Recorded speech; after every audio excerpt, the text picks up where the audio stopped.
Robbie. Welcome to the Crushing Iron Triathlon podcast, brought to you and sponsored by Mike and Robbie. It's a commercial-free podcast. Commercial-free podcast. Or, we could just add a few and spend the first 15 minutes doing ads and sponsors, but who needs that this time of year?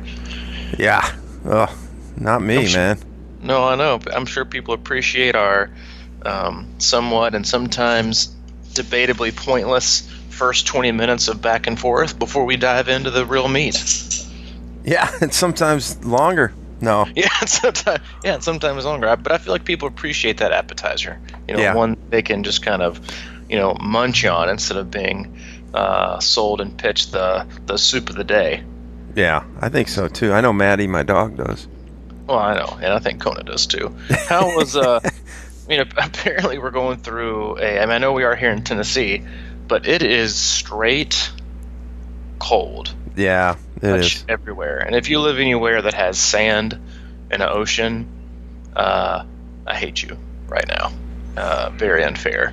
I went out last night and ran when Allie got home from work, because I'm home with Hayden this week and a little bit of next week until the daycare reopens. And so she got home and it was dark and windy and I think like 11. Whew. Oh, it wasn't really? Man. Oh, dude, it was straight cold.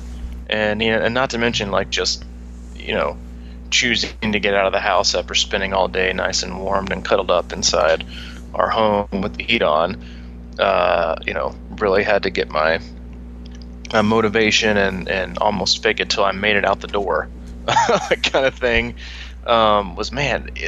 Running on concrete sidewalks when it's 11 takes a little bit more out of the old body than running on, pavement and concrete in general take a little bit more out of the body, obviously. But when it's cold, it's just got a whole different impact. And I was getting beat up. So, one of those things that, we've talked about this before, we talked about it, conversely, when we talked about when is it best to hit the treadmill when it's too hot. And now it's like the reverse. When is it too cold? And I generally think single digits, you're getting pretty close. But there's nothing wrong with hitting the treadmill right now, especially if you're trying to stave off an illness or battle a cold. But what I would say is, if you're going to hit the treadmill, be super diligent, or the gym, be super diligent this time of year anyway, because a lot of people are in the same boat, and they're either carrying or trying to shed a cold or a virus, and so they hit the gym instead. And so really it becomes maybe not as safe of a health place. It's like a 24-hour airplane. Exactly. It's exactly what it is. Are you plugged in, by the way, over there? I don't know what you're talking about. You're just hearing things in your old age. Yeah, I was plugged in. You got ears like a freaking, I don't know, a giraffe? You have good ears? They might. I'm trying to decide or an elephant, maybe. But yeah, you're exactly right. The gym right now is use your hand sanitizer and get clean and stave off the. I wouldn't go as far as rocking one of those bird flu masks. I think that's a little overdue. But definitely be diligent in the washing of the hands and the machines as you hit the gym right now. Huh. Yeah, that's why I just go to the pool and just kill everything in the chlorine.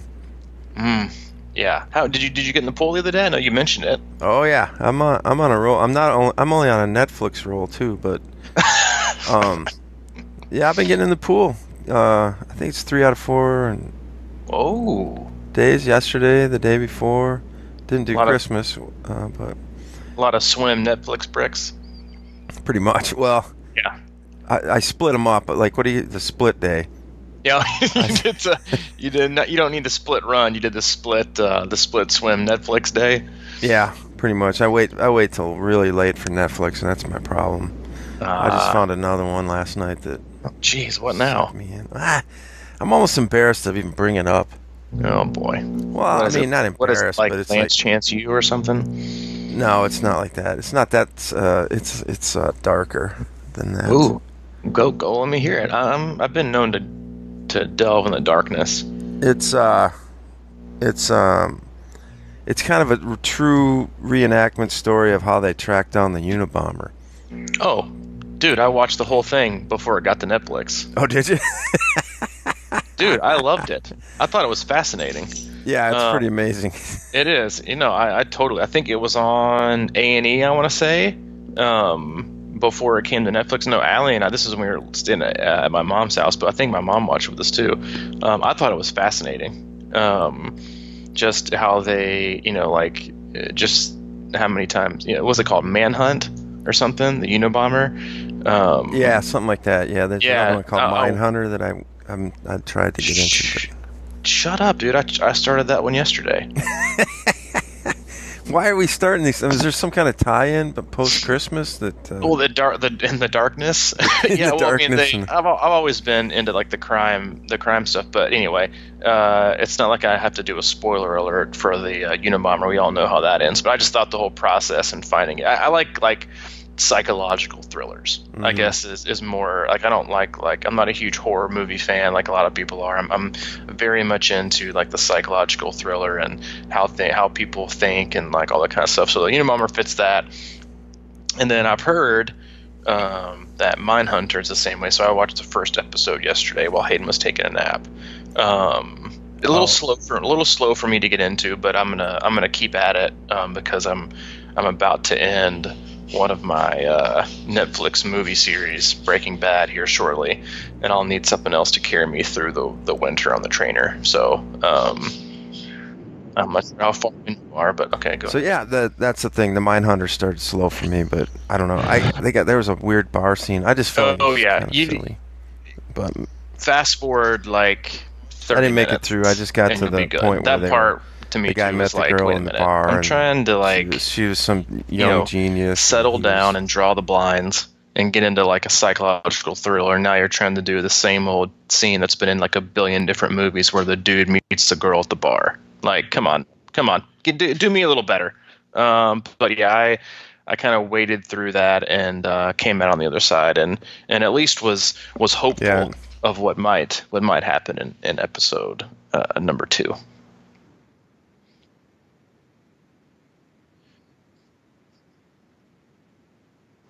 The darkest days bring out the darkest in our Netflix. So I guess there's a parallel. I mean, we're getting into that. I don't know. I mean, I think a lot of people do. Toughest week of the year, as we said, the week of limbo. Yeah, I think we. What is up with that? Man? Yeah, not a terrible one. I mean, but no, I think need a psychologist on here. I don't know. I had a lot of topics that I thought we could discuss today. One was kind of a piggyback off of the podcast we did Monday, and then the other one was a really interesting study that I read. I think I posted in our closed active athlete group for the athletes that are on our team. But it was basically about pain. And I think there's always this like you always hear a lot of people say, "Oh yeah, I've got a very high pain threshold." Mm-hmm. Well, the reality is all of us have pretty much the same pain threshold, like level.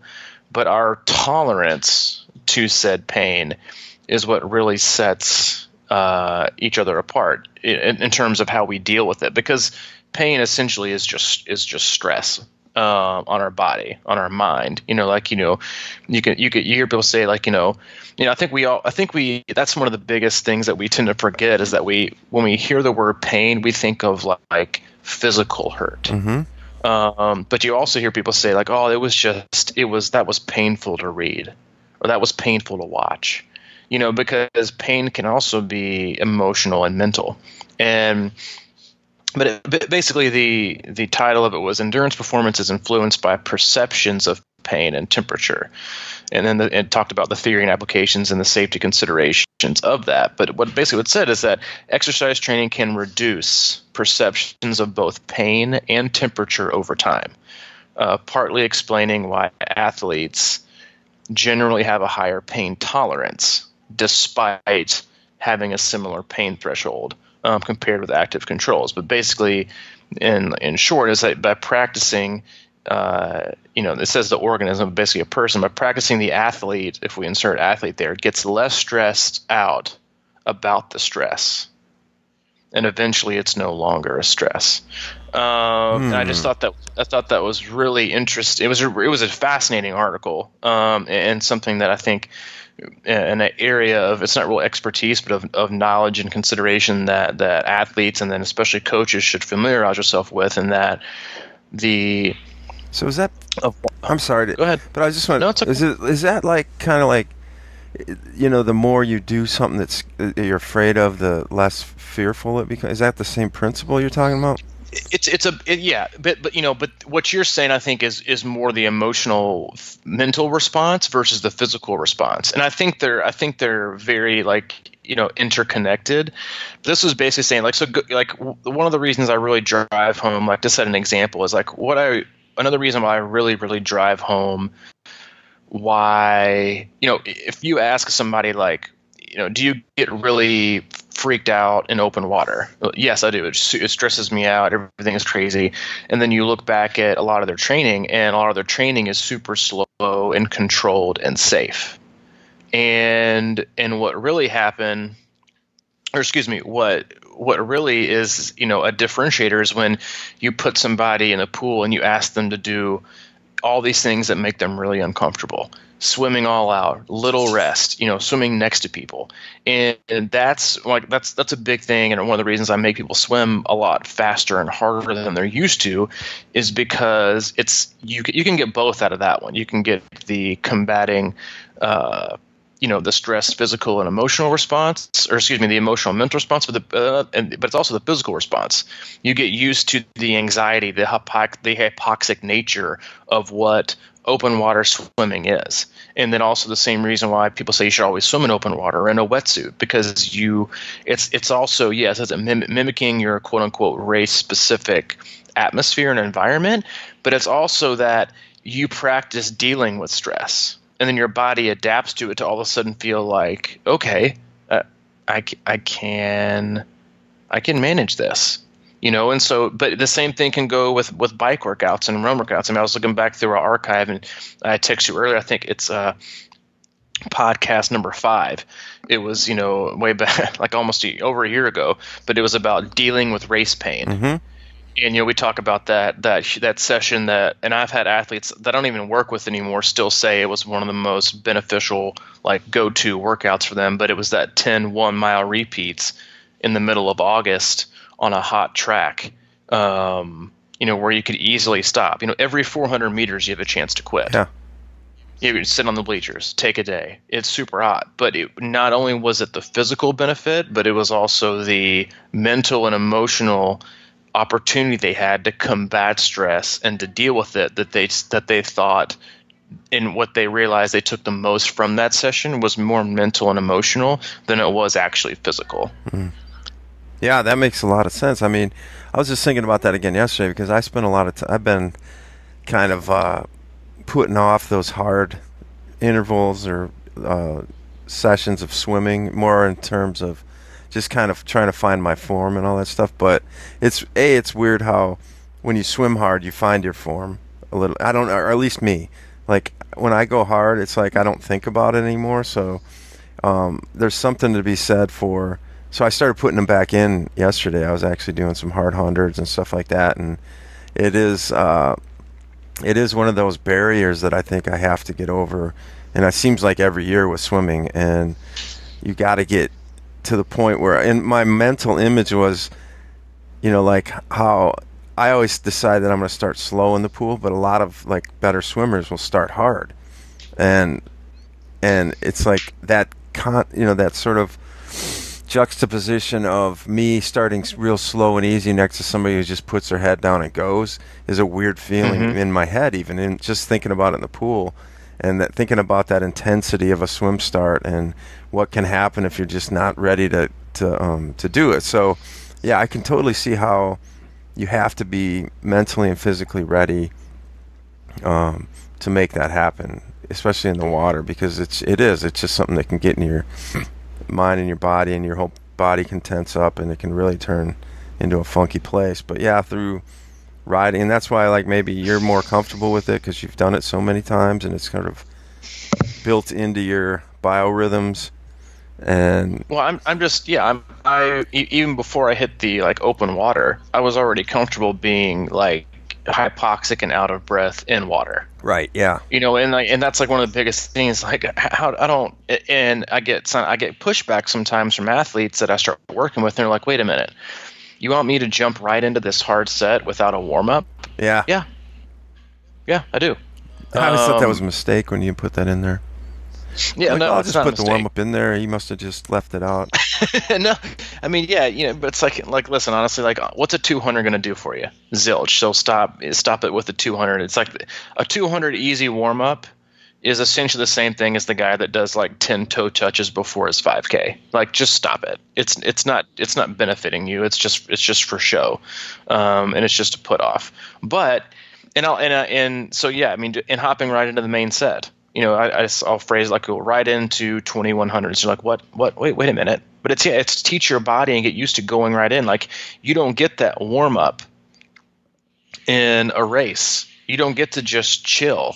Like, you can tell yourself I'm going to start out slow, but you always get caught up in the rest, or you have people running over you. Or one of my favorite things, and everybody should do this, is insert a set of really hard 50s where you do 15. If you're doing a 50, you do the first 15 yards, ish. Yes, I know there's not a marker on the bottom of the pool, but if you do, like, basically I say swim hard to the next set of flags, and then take it easy until you get to the next, until you finish the 50. And what that does is it teaches your body to go like lactate threshold style and hypoxic, and then it teaches you how to calm down and gather yourself and your breath. Mm-hmm. That's good. And then you get to reset. Or it's the same way. But everybody likes to do that with running and cycling. Like, it's nothing. Oh, I'll just insert some efforts here, and like, yeah, guess what? You're in the pool. If you freak out, stand up. Like, most pools aren't like so deep that you like can't hang on to a lane line or something like that. But in terms of all the sports, like, don't be afraid to go hard. Like, we're so afraid to. It's not even uncomfortable, I think. It's the stress. Like, yeah, nobody wants stress, but in order to deal with it better, like, listen, I definitely haven't always dealt with stress better, but having gone through what I've gone through in my life and having to go through so much stress, well, now there are certain things where I'm like, yeah, that's not really going to bother me, but it would bother a different person for different reasons, because they haven't gone through so much stress or so many of these, and that's where it's like we don't take life experiences and like transfer them to the same application that could be in training and development and sport, in that, oh, well, you just, your life experiences have set you up to succeed in this fashion. Well, yeah. Well, the same thing can be said for training. And that was really the gist of what the article was about, was that we can not so much change your body's total and utter physiology to be able to handle a different threshold, but it's your mind's ability to withstand that stress and understand that it's okay to not feel good or to feel distress. And it's not really necessarily cueing me to stop, or that I'm going to pass out and die, or that I need to quit. It's just cueing me that I'm just going to be stressed. And so the more you stress something, the more it adapts to that stress, and it becomes less stressful. It doesn't become less painful. It's our reaction to the pain. It's our reaction to it that becomes the biggest problem. And this goes for mental and emotional aspects too. Like, is it so much what happened, or is it how it's affecting you personally and how you're allowing it to affect you? And so if you don't practice these things in training, how can you prepare for them, in a race? And that's why you see certain athletes, and you see as professionals, that they basically can race well over so many different kind of race courses, whether it's hot or whether it's cold, is because they literally train in the worst conditions, hot or cold.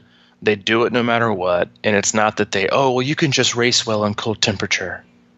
It's like you always feel, well, maybe it's because they don't find it as stressful because they've chose to initiate that stress in training, so it doesn't become so stressful on race day. And I think that's just one of the things that we forget about in terms of pain and in training and in racing, is that it's all about stress. It's all about stress. Stress on your body, stress on your mind, stress on your system. And if you don't perfect, or you don't train, or you don't program your body to adapt and deal with these stresses, then you are going to fall short of what you hope to achieve under perfect conditions. Wow. Yeah, I really think that could be one of the more underestimated elements of triathlon. You talk about, because, like, for example, a lot of people get stressed about cycling, and whether it's the conditions or whatever the case may be. And I've just never had that. You know what I mean? And I think it all goes back to a lot of these mountain bike races I did back in the day they were scared the shit out of me back then, but I got used to it. And over time, it's just like cycling, so that element of like being afraid to be on a bike in rain or any kind of scary conditions is just not a part of who I am. And that doesn't mean I'm great, but when I started triathlon, I didn't have that at all with swimming and running. It was like, whatever the case, running just in general and swimming just in general. And when we were talking about that, it really brought me back to, again, and I think we've talked about it in the past, but for me, it was a benchmark in my triathlon career, was that Rev 3 race. When you drove me over as a coach, it was the first time you ever really coached me at a race. And it was raining all weekend, and it was my first kind of big Olympic experience, going into my first Ironman and everything. And dude, it was raining all weekend. It was 50 degrees, and it was ugly, and the water was 55 degrees, and everything about that race just scared the living crap out of me all night. But it's so funny because I obviously got through it, and it rained all time, the whole race, and my feet were numb coming out of the water, and they were numb until mile 4 on the run. But when I got done with that race, I knew I could do Ironman. I just had this, like, it was almost like this major growth day for me. And even though it was just an Olympic, I had put myself through like probably some of the worst elements that that you can find in a triathlon, really, because they get much worse. They're going to cancel the swim, and who knows what else. So it was right on the edge of the worst it could get, and I got through it. And I thought, that was the first thing it gave me, was confidence. And we were talking about a lot of people we knew, or not a lot, but several people we knew didn't even do that race because of the conditions. And I thought to myself, man, I'm glad that was like the thing I was grateful for in training that year, was that race just has held with me forever. Oh, and it should. I mean, and honestly, like, if it happened like this year, the way that the sport's changed, they probably would cancel the swim. That's how, like, more diligent people. I mean, it was like it was straight freezing cold. It was brutal conditions. But like you said, and I know of athletes like this too, that like they always bail when the race doesn't go perfect. If you continually put yourself in quote unquote the perfect training conditions where you're only going to have the best case scenario for every workout, you only work out when it feels good, you only work out in the perfect conditions, you only work out, with the best gear. Well, guess what? When you choose a race and you go to it and you get a headwind, or it's freezing cold and it's super windy and you're not going to PR, you're probably going to quit. Yeah, at least mentally. Well, yeah. I mean, I know, I've seen athletes do it. I know of athletes that have done it. It's like, so what? But you made your bed in training, and now you're going to lie in it in the race. And if you expect, that's why, like, we can have these gigantic expectations for these races and doing these things, and then you get to the race, and I mean, Louisville's a great example. Started out with perfect temperatures and super cloudy, and then holy crap, Hurricane Louisville came in, and the temperature dropped, and people were like freezing, and like, some people dropped out of the race for hypothermia because they got so cold and they had so little body fat and it was so windy and rainy that they didn't have enough clothing, or some were able to make it through, or some were able to combat the wind, because a lot of times, wind is the great equalizer. Mentally, whether it's, for me, at least in my opinion, for on the bike or on the run, it's the most demoralizing, debilitating environmental factor in a race. Yeah. Whether it's a headwind on the bike or on the run, or a crosswind, and you just see your miles per hour just drop, with your effort going up. And you can either accept it and realize, you know what, I've been there, I've done that, I can accept it, I can keep going through, or you just continue to move forward, with that kind of a stress. But yeah, that's why, if it doesn't, things don't go perfect in training, or you always choose the perfect, I'm always going to choose to run in my 65-degree weather with a perfect night of sleep, and that's just not real life. And not only is it not real life, but guess what racing is? Racing isn't real life either. It's not like the Mother Nature isn't going to shine down this perfect day because you just picked this arbitrary time based on perfect race conditions to give you. And if so you really want to reach your performance level at its highest, and you really want to do your best, then it's about doing your best on what the day gives you. And it's about making sure that you have practiced that, and you've swam hard when you didn't want to, and you got yourself in an uncomfortable place, and you did hard bike sessions, and you chose the hillier route, and you ran when it was cold, or you ran when it was too hot, even knowing that your pace and your watch was going to be too slow. But you did it because it wasn't necessarily only about the workout. It was about what you wanted to do on race day, and you wanted to be prepared for the conditions. You wanted to be prepared for the stress. And if you don't do it today, then you're failing to prepare. Yeah, I know there's a lot of times when you talk about at the swim, and because it gives you an advantage if it's choppy and the swim conditions, you kind of hope for less than perfect swim conditions sometimes. Mm-hmm. And I kind of do the same a little bit on the bike, even though I don't like the idea, but I know that it's something that I can deal with and I'm comfortable with. And when you get in the water and it's super choppy and you're a strong open water swimmer, that just gives you an advantage both physically and mentally, so. Oh, I love it. I mean, you know that. I mean, that's why I loved it at Louisville. Was thank God it's choppy, because I knew that it wasn't gonna affect me at all, but psychologically it was gonna affect other people. And that's, and the same thing with people. I think, it was little things like, course changes and hills versus flats and wind and heat and all that kind of stuff you can get on cycling and running, is that, if somebody has basically avoided, people avoid it all the time when they run hills. Oh, they yeah, always yeah. avoid it. Because it kills my pace, and it kills this, and it kills that. I'm like, but it's not about it. Sure, can it be about the pace if you want it to be? Well, sure, go right ahead. But it's also about the work, and it's also about teaching your body, because hills are just more stress. And so if you avoid it, you're failing to A, reach your potential, and B, you're failing to prepare yourself to perform at a level that will allow you to adapt on a multitude of different courses versus just the ones you want to be comfortable with, because that's really what it is. It's fear of being stressed. It's fear of being uncomfortable, and it's fear of failing. Really, is what it is. Mm-hmm.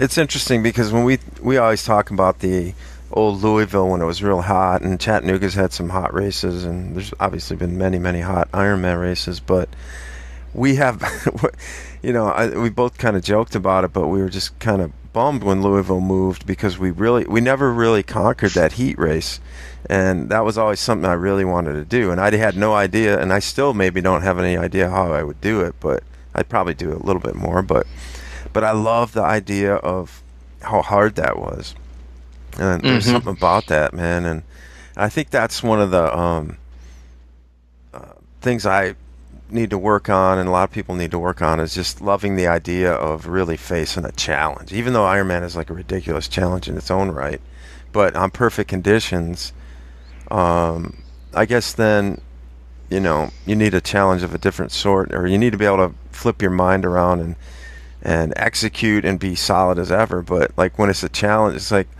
now in the cold weather or something, it's like what would you can't really go run, but maybe you could bundle up and go hike up some hilly old, snowy hills or something challenging or something. But just how do you build your mindset around that? I guess is what I'm getting at is like, how do you, because nobody wants to train when it's 100 degrees or nobody wants to train when it's this cold. But I just think that just any kind of exposure to that just kind of moves the needle a little bit more every time. Well, I agree with you, but I don't think it's necessarily about for me, like one of the reasons I chose to go out and run last night when I didn't want to, when I'd been in my warm house all day, I didn't really want to go run because it was freezing. Allie just gotten home, but I was like, I want to commit to doing something that I know right now another version of me wouldn't. Another version of me would make an excuse. And I know somewhere out there somebody's making that excuse that I'm not making. Yeah, that's a really good point. The old me would have bagged it. The old me would have bagged it. That podcast, but it is. I think there's something like incredibly confidence boosting. Like for me, like last night when I went out and ran, and it was pitch black. We don't have a lot of street lights in our neighborhood yet because it's new. There wasn't a single solitary person out. Yeah, they're all watching from the window going, who's that wacko? Who's that idiot? But to me, it was like, right now I'm, and I'm sure a lot of people got up earlier to work out. I get it. Like, I get that part. But in terms of like the decision making, it was at this point right now in December, when it's cold and it's dark and it's super chilly, I could just really, it would have been a lot easier for me to just say, oh, well, it's just been a long day. I'll just make it up tomorrow and sit in my cozy pajamas and heat up a pizza in the oven and hang out with the fam. But I knew that there was probably a lot of other people doing that. And if I wanted to differentiate myself from A, other people and other competitors and other athletes, B, commit and stay committed, and then C, continue to distance myself from the same excuses and the same reasons and the same justifications I used to make, that I needed to make that one today. Mm-hmm. Because that's really what it's about. It's distancing ourselves from the same excuses and justifications that we make in training and choosing, but my race is flat, so I'm just going to keep choosing the flat route. When we all know that hills are good for flats, and flats aren't good for hills. It doesn't go both ways. And that's just the part of it. It's accepting that and just trying to make every day a learning experience on not just stress, but A, stress management, and B, giving yourself more confidence next time another stressful situation happens. And you can't get better at that unless you address it and confront it head on, and just deal with it. Like I went out and ran, and after about 5 minutes, I was like, man, I probably should have put on another like layer on my head, because it was like 11, I think, outside last night here. And I was like, man, if I go back and I go inside the house and get warm for a minute and get my hat, I'm probably not coming back out. So I was like, you know what? I'm just going to tough it out. I'm not like super cold. Because we do that to ourselves all the time. Like, yeah, but it'd be perfect if I just had this hoodie. Yeah. It'd be so much but is that the story we're really telling ourselves? Or are we telling ourselves, yeah, if I give myself this one little out, I can use that as an excuse to where, well, at least I tried. Or I just didn't have it. I think we build those in as like those psychological stories to help us, like, to ease the pain or the guilt of like just making a flat out excuse about why we didn't do it. And we do it all the time. It's like I used to do it too. Like, but I'm just gonna spend the day with the fam. Mm-hmm. When my first thought wasn't I'm gonna spend the day with my fam. My first thought was I don't want to go do that bike ride. Right. Yeah. but I can sound really awesome and just say I chose to spend my day with the fam, which is fine. There's nothing wrong with that. But it's always in the order of how the thought comes across your mind. was your first thought, you know what, I would really just love to spend the day with my family, so I'm going to not do my bike ride? Or is it the reverse?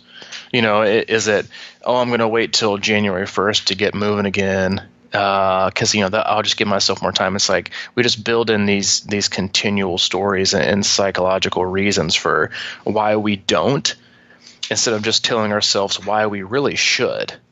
And then we're just, not only are most triathletes creatures of habit, but they are just like almost paralyzed when it comes to sometimes like critically thinking themselves out of like something that they're not accustomed or used to. Like, well, if it's not perfect and this isn't perfect, like, and I didn't bring my watch to the pool, so I just can't do it. It didn't exist. Like, I'm just going to go back and get it. It's like we just find these reasons of like, you know what? I'm going to find a way, to do it, because honestly, like it takes a lot of time and energy for the most part to think of reasons why you shouldn't versus just getting out and going to do it. Mm-hmm. Yeah, and in triathlon, I think triathlete, I agree with that. I think also though that triathletes are, they have, it's all about different levels. Certain people that are lazy or don't want to do anything find excuses not even to, go out and do anything. But triathletes will get, it's working out. My favorite comedian, Bill Burr, has a really funny bit on the weight gain and the laziness and all that stuff. Mm-hmm. He talks about how one of his saddest days, not because he likes McDonald's, but he said when McDonald's they started offering salad, he thought that was really like a weird day in his life, because he knows, he was like, it's all because fat people came in here and said, if McDonald's had a different option like a salad, I wouldn't be so fat, but give me 6 Big Macs, because you don't have another option. So he was talking about how it's just hard to not put on weight. It's kind of gets hard at certain points in your life.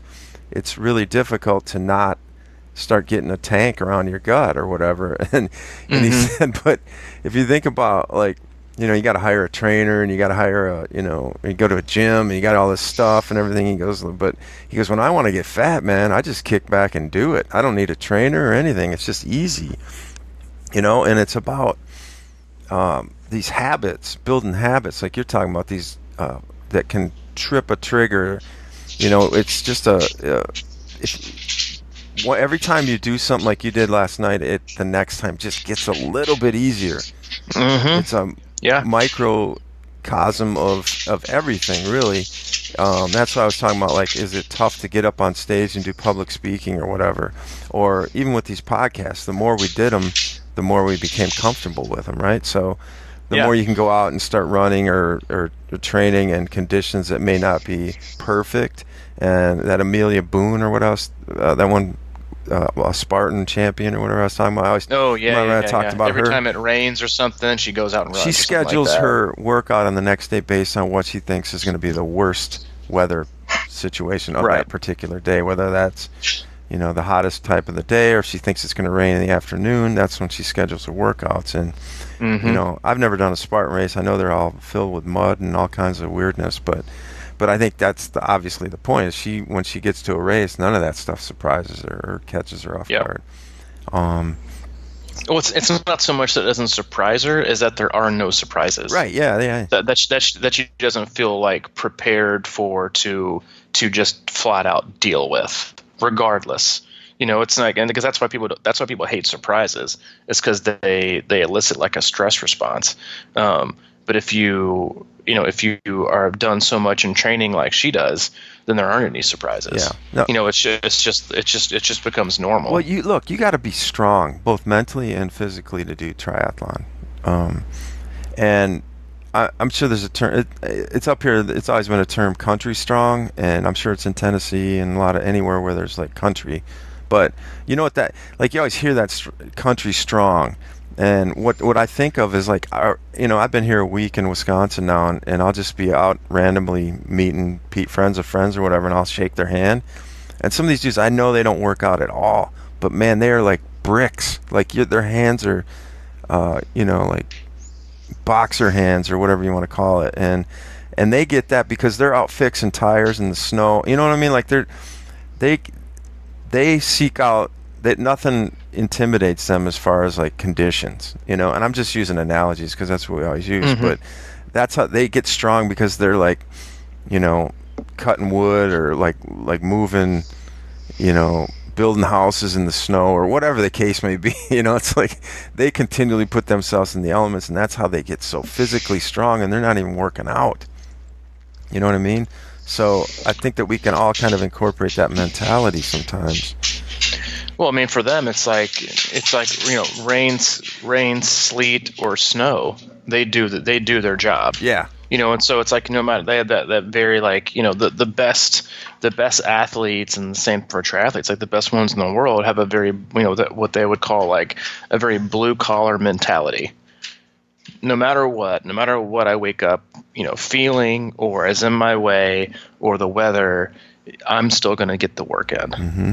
You know, and it's that difference in mentality of oh well, but the going, you know, and they say that, you know, that's the going gets tough, the tough get going. Yep. You know, or you know, the other way, like, you know, the non-tough get going too. They just get going the opposite direction. You know, it's I just this and this and this, and it's something that you have to. Nobody's born with it, and it's really difficult for a lot of people, and it's still difficult for me in certain areas, but it comes with experience, and the more you ignore the experiences and the opportunity for them, the less likely you are to ever accomplish what you really want to accomplish. Mm-hmm. Well, I mean, you know, the way I think society works now, especially with all the technology and gadgets and things like that, everything is designed to make our life easier, right? Mm-hmm. You know, it's the same thing with the guy out chopping wood or whatever. There may be like some new piece of equipment that would make that tremendously easier, and sometimes they don't use it. Or like in triathlon, you know, there's all these gadgets that make workouts easier and more efficient and all this sort of stuff, so we kind of get in there. It's like me going to the pool. Like yesterday, it's been freezing here, and I noticed lately I can't really find a pool that doesn't have kind of cold water anymore.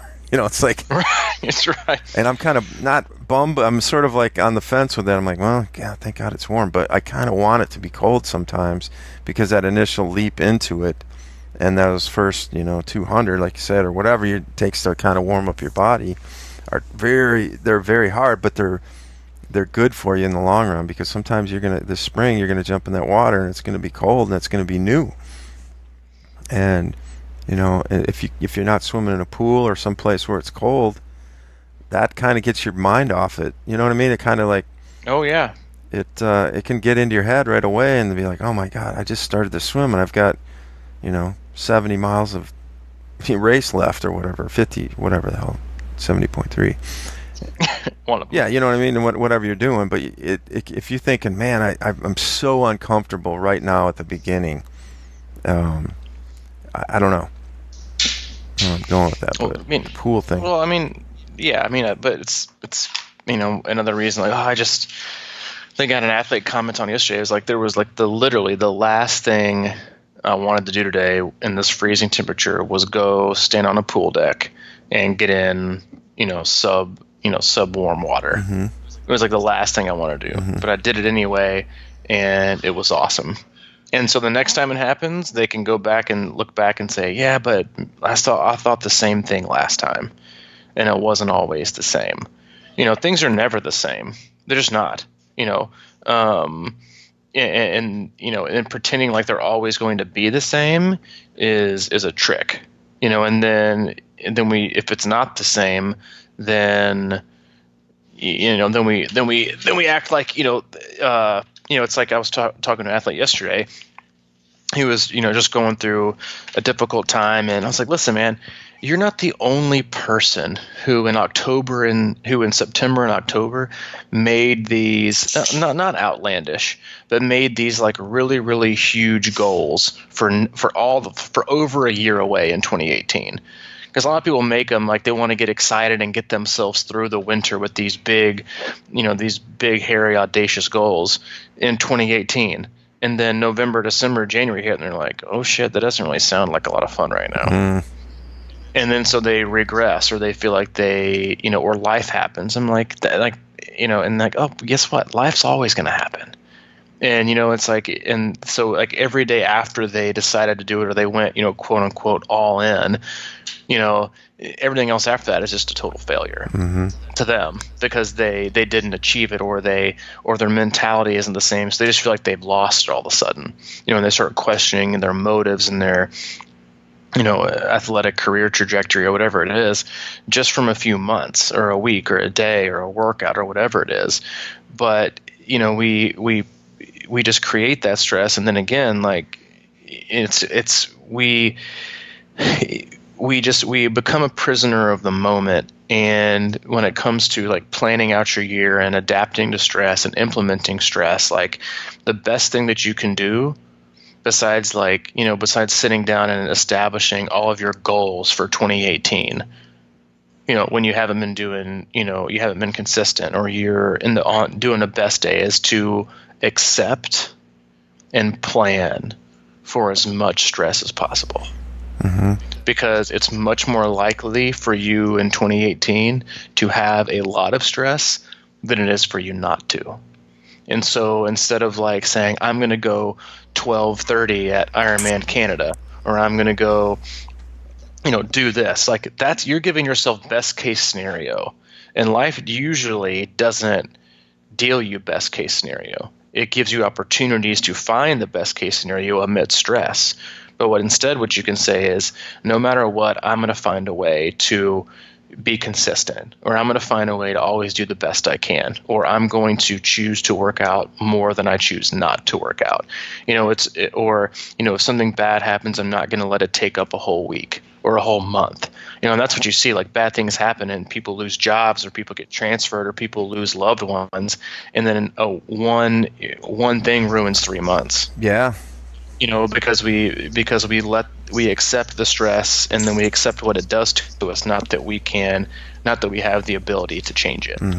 Yeah, I fall in that all the time. It's like you're going good, everything. You kind of have this. It's sort of that we said it before, but like sort of waiting for the other shoe to drop. It's like if you don't have like a clean, nothing is going to be cruising all the time, and if you don't have your mind wrapped around the fact that stress creates opportunities as well. And stress, I think, obviously it has a negative connotation, but if you can tweak that a little bit too, and stress becomes your ally, if you kind of just look at it from the perspective of like, hey, here's my opportunity to grow, and it's back to what we said in the last podcast. It's kind of how you, or a couple ago, we were talking about how you respond to certain situations. That becomes the true you over time, is your response, not the actual situation. So, yeah.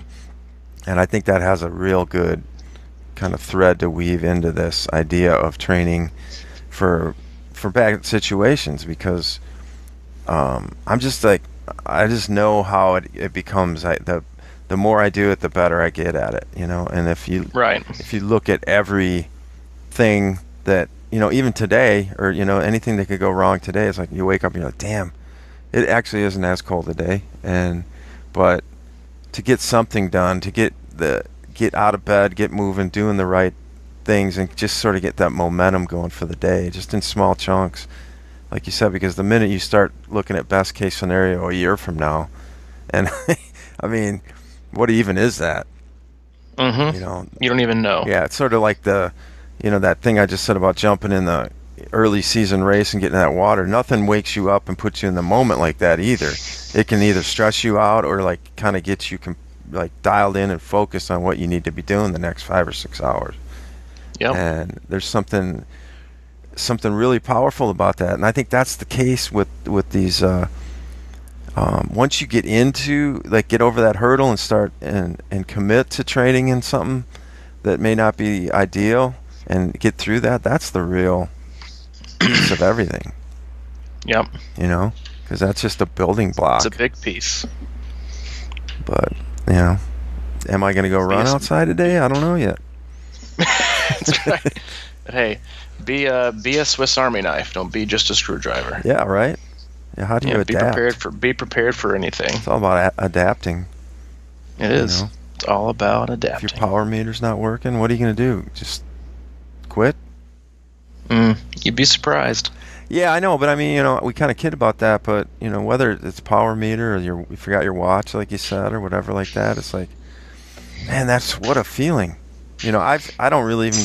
I'm not married to my watch that much at all. I never have been, but sometimes when I go to the pool and I don't remember it bums me out, and I just been like, come on, man. Stresses you out. It's like, That's right. It's just like that to me though is a perfect example of like you were talking about. I mean, running without a watch in a race. A lot of people are doing that, and how liberating and how powerful that can be.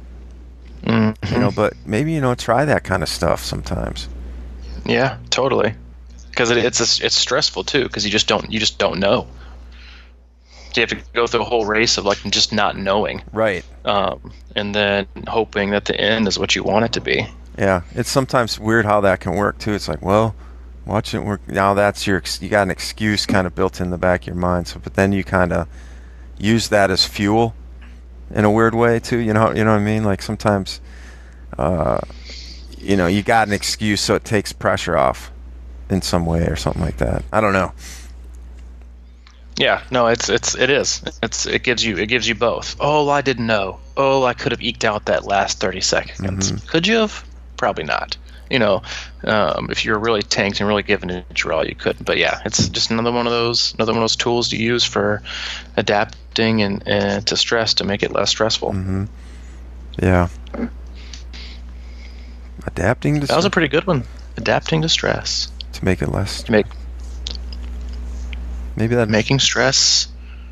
Don't be so stressed about stress. Yeah. The stressless kind of stress. A lot of stress, a lot of growth, a lot of peak performance would be happy with us today. No, they think they would. Think they would. Oh, speaking of, man. Woo.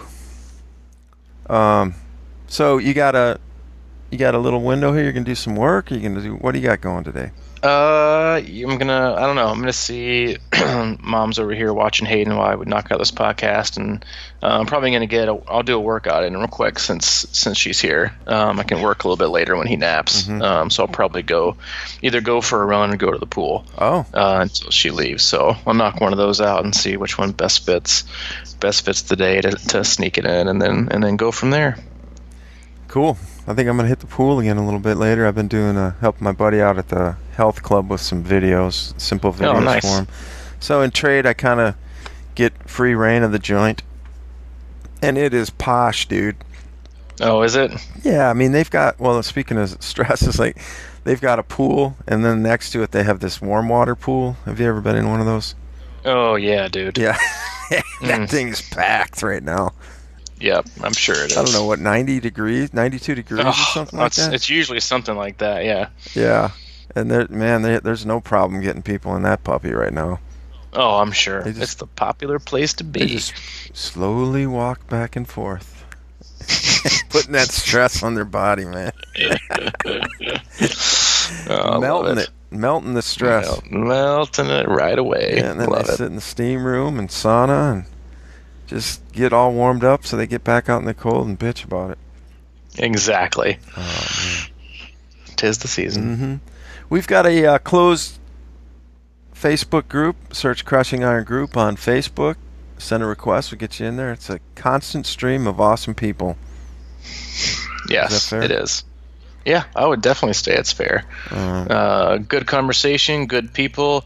Feel free, be really open and honest with your questions. You won't get any flack in a response. And if you have any questions or thoughts as you're starting to plan the 2018 season about coaching or swim analysis or our triathlon camps or some of our new gear, please check out our website at crushingiron.com. Yes. We've got a lot of options there. We've got hats and visors that we just got, and we're getting low on those puppies. We're getting low. Yeah, keep getting orders in. So we'll probably a couple of weeks before we run out, but that'll be it for at least definitely a couple months. Yeah, Yeah, we're not sure how that's going to work, but we may come out with a new line later on. But these may be, some of these may be obsolete after Yep, maybe first edition, done edition. first and done, one and done, One and done like edition. Heinz Ward. Sure. Sure. Sure. Anything else? Keep eating healthy. Just shove a little bit. Oh, I've been eating. I had a. There's this great place in town, health food store, and I've been kind of getting into some of these, like probiotic, like Probiotics. yeah, like they can these sauerkraut and pickles and stuff like that, and I've been trying to jam on that. They had pickled beets yesterday. Interesting. It was unbelievable. Whoa. I bought a jar of that, man. I've been hanging out there like every day. Do it to it, man. Yeah. Bushel and Peck in Beloit, Wisconsin. If you ever get a chance, swing in there. It's a really cool place. They actually look them up. They actually deliver some of this stuff. Dang, which is crucial this time of year. Yeah. The whole thing's full of candy. Like my mom used to can when I was a kid, and it used to drive me nuts because the whole house smelled like vinegar all the time. Mm-hmm. But now I'm sitting there going, maybe that is the key. Maybe that's the key. And I just never knew it. Yeah, well, never too late. Funny how that happens, man. You think you know it all. It is, when you're a man. We kid, all and then come you around. And it's like, damn, they've been right all along. That was just a little shit. Yep. Interesting thought. We'll leave you with that. Uh-huh. All right, man. Well, have a great day. Go get it I'll done. do it, man. And I will probably see you soon. Not exactly sure when. That's all right. I'll wait for it. Okay. And we'll start All right, hitting dude. it hard in January. Everybody's getting pumped. That's right. All right, man. We'll talk to you All later. right. See you, dude. Tap, tap.